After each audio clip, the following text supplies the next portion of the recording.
Welcome to Connections, the podcast from addiction professionals of North Carolina, where we explore the nuances of addiction and mental health through the lens of policy and practice. We're your hosts, Sarah Howe and Morgan Coiner, and we're here to help you see how it all connects. Today on the podcast, we have with us a good friend of ours. We have Marine Corps veteran Garrett Biss. Garrett, welcome to the podcast. Well, thank you so much. I'm grateful to be here. We are so excited to have you join us to be able to bring some lived experience to the work that you do. And for our listeners, we have listeners that work in this field, and then we have those that do not. And this is an opportunity for them to hear of the different experiences that are out there when we talk about substance use, particularly around recovery and what that looks like. So the first thing is, I just love for you to give us a little bit of your background and share with us how you came to this space. Yeah, so great question. I think a lot of us, we were pulled or called into this space, and maybe it wasn't such an intentional journey when we set off. So I was in the Marine Corps for 16 years, just under 17 years. And when I transitioned out of the Marines in 2015, unfortunately, my story was very similar to a lot of veteran stories. I knew very quickly that something was off, something didn't feel right, something was missing. A lot of the confidence that I had while I was in the military and this assuredness of who I was, what my role was, what value I provided, all of that disappeared. And I was left with almost an unnameable void inside, which unfortunately were, I guess, to be expected. I dealt with in some unhealthy ways, through substances and behaviors as a means to avoid, escape, or numb some of that internal challenge I was going through. Along the same line, I was also really I was willing to admit that I had some problem use and some problem behavior in my life. But beneath that, I knew that there was something deeper that was creating that pain. I could accept the fact that I was using alcohol inappropriately, but I couldn't accept the fact that alcohol was my problem. So with this in mind, it created another mental or emotional barrier for me to seek help or seek change, because I was afraid that too much focus would be put on the wrong thing, at least from my perspective at that time. Also, as a veteran, there's so much in our culture that's really trained in the military culture that's really trained to suck up your personal challenges, suck up your suffering. Don't inhibit the mission by being a problem for us. So deal with your own stuff and don't let it kind of come to the surface. It's not somebody else's problem. That's understandable, and it's something that needs to really be exhibited in the active duty culture where you have a very important mission that you have to focus on. So I understand in the context of that, how it can be valuable even. But when you have that characteristic or you have this belief system and you carry that into a new place in your life, that's another just enormous barrier that a lot of veterans, I think, is a barrier to seeking help or seeking care. There's also this really strange relationship that we have in the military culture of service and of sacrifice and of the value that we provide. And there's this strange relationship that we almost correlate the amount of value that we provide is related to the amount of suffering that we're willing to endure with the work that we're doing or the places that we're willing to go. And that's a very unfortunate relationship, because if you continue to think that your value or your worth or your contribution is somehow tied to the level of suffering that you're in, this almost promotes us to accept this suffering in our life. So these are a lot of the common challenges and barriers that veterans face. When we look at the population as a whole, there's about 19 million veterans in America. As a population, veterans are 200% more likely to suffer with mental health challenges, struggle with addiction, at least 57% more likely to commit suicide. And a recent study I saw that 1 in 5 post 9/11 veterans is going to experience PTSD in their life. So it certainly wasn't, I wasn't alone in this struggle, but I really felt alone in understanding what was going on in my life and seeing a positive way out of it. As you're seeing this too now, having these conversations, you've done multiple TED Talks, you've spoken across the country, I believe, on this topic. What kind of reaction are you getting from veterans as you're bringing this a little bit out of the shadows and really addressing the stigma head on? All right, so what am I seeing? So only one TEDx talk, but it was called The Unspoken Trauma That All Veterans Face. For anybody that's interested, I highly encourage you. Actually, I have a bone to pick with you ladies, because the reason that I did this TEDx talk was because of an opportunity that was presented, really a challenge that was presented to me at a previous APNC conference.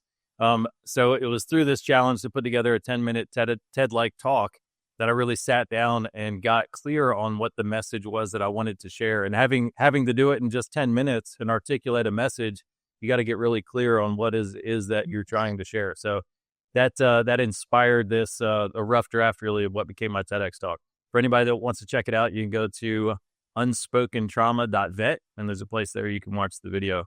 But yes, as I've been traveling around the country and speaking around the country, the way the message has been received, a couple of things. One, a lot of mental health professionals that I'm working with, they feel that they have a much better understanding of the internal battles that veterans face. I feel that there's almost been one thing that really inspired me to share this message more and stand on this soapbox is I perceive that there was this misperception between veteran PTSD and the cause of it. And from what I saw and what I had been introduced to, or maybe even believed myself at one time, was that if a veteran's struggling, so we see the great increase in rates of mental health challenges and addiction. If a veteran's struggling, it must be tied to some event that they experienced on the battlefield, some mishap that they experienced in training, or even a military sexual trauma. Though that is true for a lot of veterans, unfortunately, that doesn't help us understand why so many more veterans are also struggling or exhibiting these signs of PTS or PTSD. And that's the message that I got really clear on, was this understanding that as we're in the military, we have basic fundamental human needs that we meet in a certain way. And when we transition from the military, the way that we've met those basic needs is stripped away from us. When I understand trauma, I think of a very basic layperson's definition. I'm not a clinician. I don't have a PhD, but the way that I understand and explain trauma is that that trauma occurs in any event or circumstance that a person faces, which creates a fundamental shift in their values, their belief, or their understanding about themselves. So this could be a traumatic experience if somebody was in a car accident and they lost a loved one. That individual lived in a world where you could generally get into a car, you could drive to the store, you could drive on vacation, and you didn't have to worry about something happening like that in an instance. Now they live in a world where that value or that belief has been proven untrue. I think it's a challenge. A lot of the PTS symptoms that we see is an inability for that individual to reconcile the world that I once lived in or thought I was living in with this new world that I'm living in. Because once you've had one value or belief proven or disproven, it can really make you question all the other beliefs that you hold true and whether or not they are in fact true. So when I look at the transition from military service, I really understand three basic fundamental human needs that we have. First and foremost is for connection. So humans were hardwired for connection. We're tribal creatures. We do our best when we're part of a group. We need to be a part of a group. We need to be accepted into a tribe in order for us to not only thrive, but really for us to survive. And when you separate out of the military, that level of connection that you become accustomed to, that you're used to, is really taken away. You know, we do forge special types of bonds through military service, through joint suffering, through joint sacrifice. And when you transition out of the service and that's ripped away from you, it really, I mean, even at the core of Maslow's hierarchy of needs for safety and survival, or security and survival, this separates or this rips away the thing that we become accustomed to satiate those needs. You know, it's so hardwired into our bodies, our need for connection. As you're familiar with a recent Surgeon General's report that talks about loneliness being this next epidemic that we're facing, and they equate a lack of proper social connection as having the same adverse health effects as smoking 15 cigarettes or drinking more than 6 alcoholic beverages a day. So that's a very significant effect on our health. So a veteran, as they transition out of the service, they're losing the connection. Another big part of that is they're losing, along with connection, in order for us to receive the full benefits of connection, we also need permission to be authentic. This means we need to have permission to show up as we are, to express what we think, to ask for what we need, to share what's on our mind, and not fear that we're going to lose the connection because of it. So anytime that you've had something you wanted to say, but you figure, I want to maintain this relationship, I want to keep this job, I want these circle of friends to not think differently of me, and you've held it, you're jeopardizing your authenticity. And without that authenticity, unfortunately, we don't receive the full benefits of that connection, because in reality, people aren't connecting with us. They're connecting with the masks that we wear. And the more that we suppress that authentic version of ourselves, this leads us to a lot of challenges, whether it's, a lot of just interpersonal challenges that can provide anxiety, overwhelm, and be a pathway into addiction for a lot of individuals. And then the last thing, there's so much more that we can unpack, but the last fundamental need that we have is a need for meaning. I always understood meaning as something that was good in our life, could provide context, joy, direction, give us a sense of purpose. But when I was reading up on the work of Dr. Viktor Frankl, he talks about meaning as not just being a good thing, but meaning in our life also is our capacity to endure suffering. So when we have a really strong sense of meaning for something, this allows us to endure more than what we could otherwise. So you look at a veteran in transition, they lose that connection. In many ways, they lose that permission to be authentic when they quickly find out that they're cut from a different cloth, that their values, their beliefs are not the same as this new community they're trying to be a part of. So they start to hide parts of themselves, and then losing that sense of meaning. These three things is really a catalyst for a lot of the challenges that we face. So this is the message I've been sharing from my soapbox is, yes, there are individuals in the military that experience PTSD because of something that happened on the battlefield, and that's extremely unfortunate. And there's some things that we can do to help them, but there's millions of other veterans that don't have one instance or one experience that could attribute to or really create that PTSD or the PTS symptoms that they're expressing. But that lack of the transition from military service itself can be a traumatic experience. So this is what I want mental health professionals to know. I also want, and this is a very long answer to your question, but I also want other veterans to know, because too many of them find themselves in a place like I was, where I couldn't think of one thing that happened on the battlefield or one thing that happened while in my military service that was particularly traumatic. And because I didn't have this thing, I really wish that I'd had this one thing, like it was in a package and I could take it to a therapist or a clinician and say, help me work through this. I didn't have that. So without that, I also didn't have a sense of hope that things could change or get better. So that's why I want veterans to understand is that, it's that transition from service itself that could be leading to some of these challenges that you're facing. And because of that, with this clearer understanding, and one of the most powerful feedback that I got was from a gentleman who was in the Vietnam War, and he's been in the mental health field now, but he said, you know what?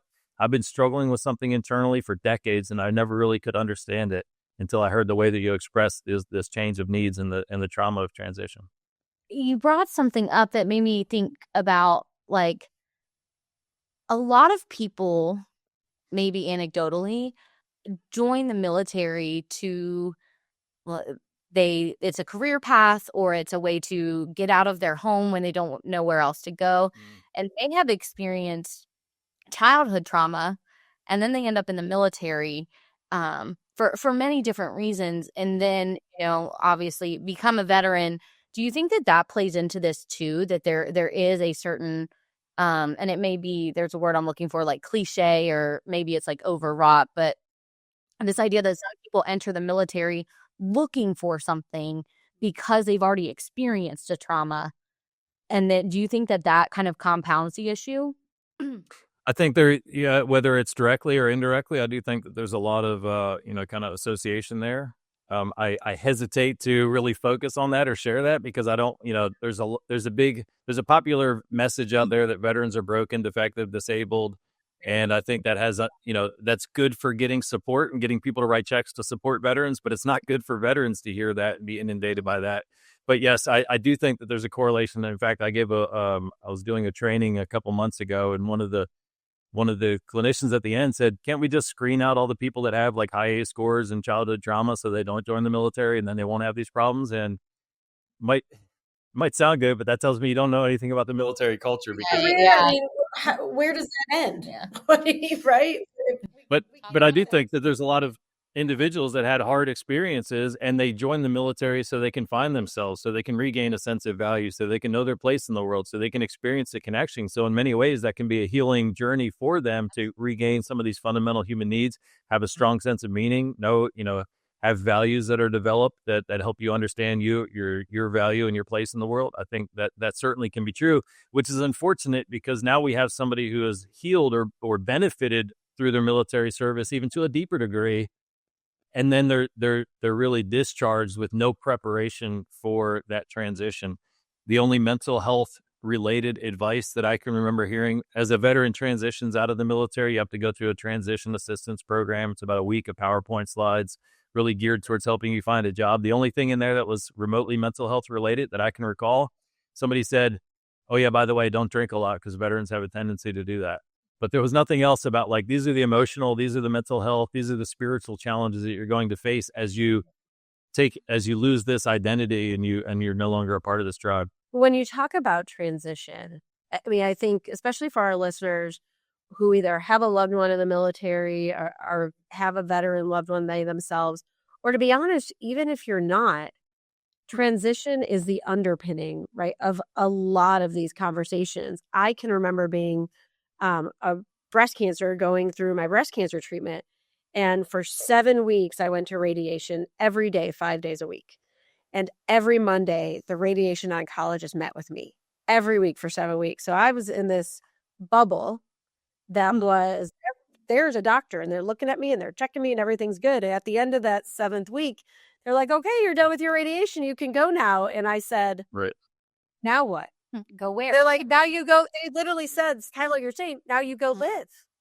I'm like, but you're not going to look at me again? You're not going to, oh, we'll have a checkup in a year. Well, I'd had them for the last 7 weeks.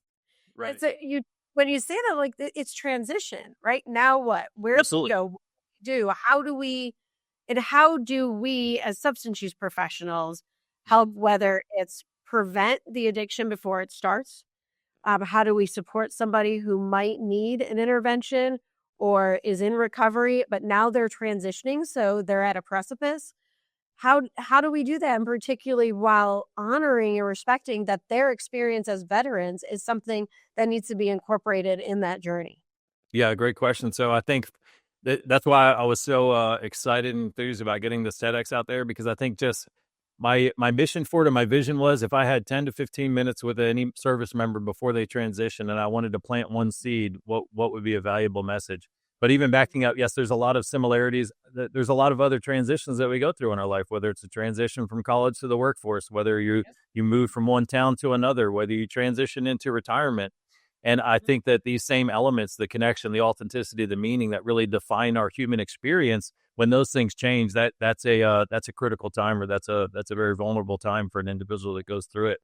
And as far as the prevention piece, I think also just allowing this awareness to be a part of it, or just planting the seed of awareness, can be very effective.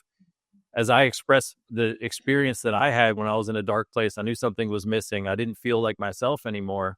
It was more challenging because I didn't understand why. So as I often say, if we went for a long workout, a long walk, a long hike or something, and we were sore for a couple of days, that would make sense to us. We'd know why we were sore. So we'd also know that things were going to get better. If you find yourself all of a sudden caught off guard and you're in this bad place, you have no idea how the heck you got there, it's really hard to have hope or an understanding that things can get better. So I think just even simply sharing a message like this to help people understand those mental, emotional, and spiritual challenges that they'll experience can provide some clarity, and through that clarity provide hope to individuals that find themselves in that place. And on the and that really speaks to the prevention piece too.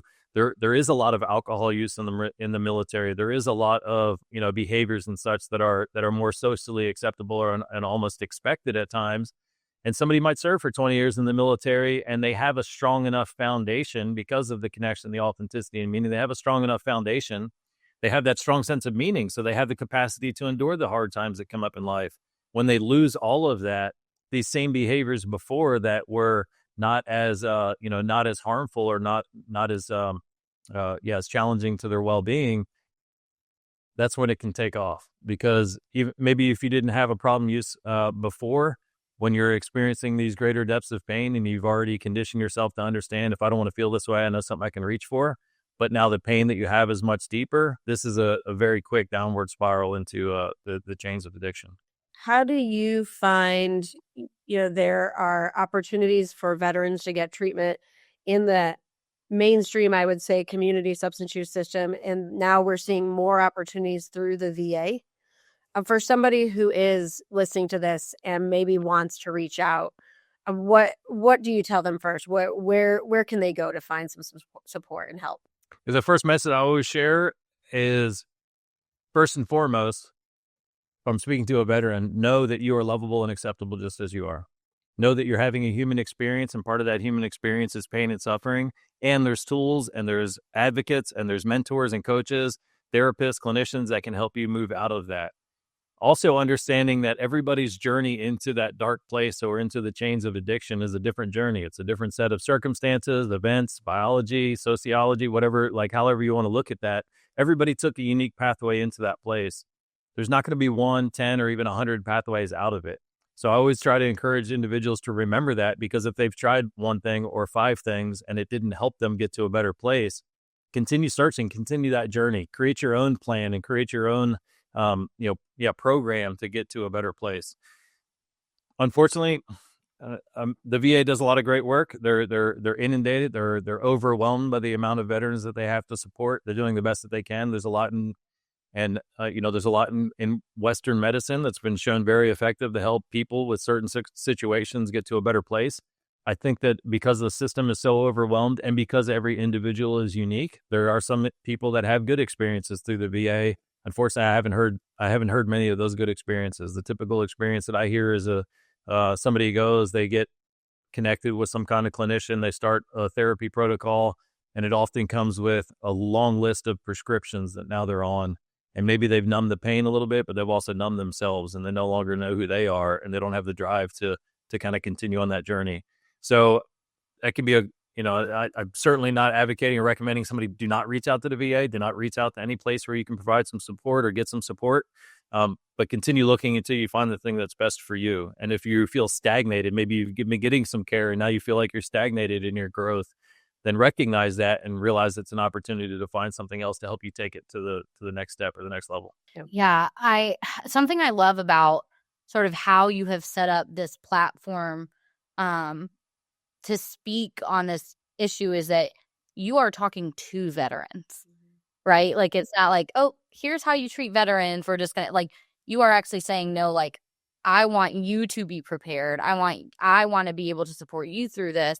And I think that's such an important piece because there's an agency in that. And there's this, I think a lot of the conversation leaves veterans out of the conversation, and we just talk about them and how we think we should help them and what we think they need. And I just really love that you are a veteran. So you are saying, no, like, here are the things I wish someone had told me. And I think that's a really powerful way to set the scene, but it's also different than I think what we see a lot of times in this work, And that's probably normal in every industry, and not to be unexpected in any profession, especially when you become an expert at something, or when you're so good at, they say if you're a hammer, everything looks like a nail.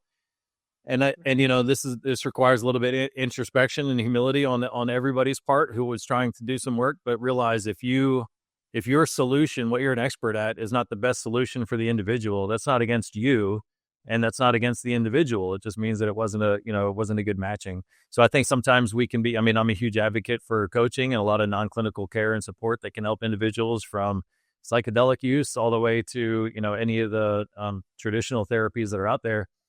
My biggest concern, or really what I want, is for individuals to get connected with what's best for them, and not to be limited either by their own beliefs, the lack of knowledge about what's available out there, or anybody that they might be working with, clinical, non-clinical, that feels, so stuck in their own ways or in their own vision that they try to force somebody through something that's not the best fit for them. As I know we're winding down, and we could talk to you, I think, for quite a while. So, but we're both civilians, although we are both military daughters. And so there's that connection to family as well that I think is really important. So to talk to families, if you were to leave a message for families of veterans, what is one piece of advice or wisdom that you would share in your experience? Yeah, so understanding this context of what veterans are experiencing internally as they go through this, one of the things that makes it so challenging for veterans is they feel alone, they feel isolated, and then they feel that they're suffering from that disconnection. There's just as much that you don't want to share with your family because of how they might think differently of you, so you hold that to yourself and you show up as a version of yourself. So I think just understanding that, and as much as families or friends or loved ones can do to bring compassion and understanding to their conversations that they have, and allow a safe space for anything to be expressed, and coming off without judgment for anything that's expressed, knowing that if somebody is sharing something, that's a beautiful sign. It might make you a little bit more uncomfortable when you start hearing what their internal battle is or what they're dealing with. But if they're willing to express it, that's a very good sign that things can get better. Yeah, I know that my dad, before he passed, his whole life, he always said, like, well, yeah, I went to Vietnam. It wasn't a big deal. And we were like, oh, okay. And then he wrote a book before he died, and he details. He was in Vietnam. His base camp was bombed during the Tet Offensive. And I was like, "Dude, that is not casual. Like that, that is actually really scary." And he was like, "Yeah, I guess." And it just was like, I remember hearing him kind of like downplay it and thinking about even, I mean, he was in Vietnam in 68. That was a long time ago, just how different, like, he was not allowed to express. Then that was a scary experience for him.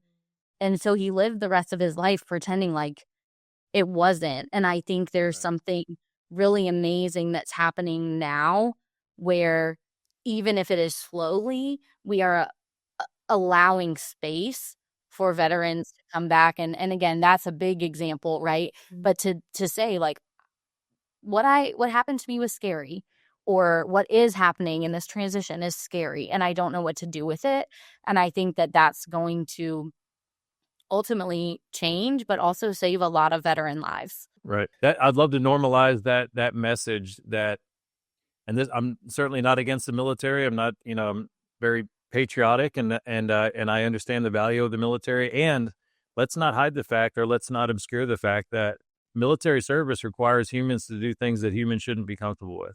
We're required to plan for and train and to think about things that humans shouldn't normalize. They should, it shouldn't be, such a part of that values or beliefs or understanding for an individual. That's the nature of the military service. That's the nature of protecting our country. It requires that of us, but it's not normal. It's not like, going to the grocery store or working, in any other kind of job. Like, there's things there, and that's part of it. Let's not obscure that, and let's help veterans understand that there's going to be some integration challenges when you stop, stop either while you're in the military or when you stop when you transition. Well, I want to say before we wrap up, because, we've known you for a few years now, and you've spoken at our conferences a few times, and you've always been a wonderful speaker, but there's just something so different, and for lack of a less corny word, like special about how you show up when you're talking about this topic. And I think it just shows like how much it means to you. And I just really appreciate having gotten to watch a little bit of that growth in you as you sort of come into that authentic message.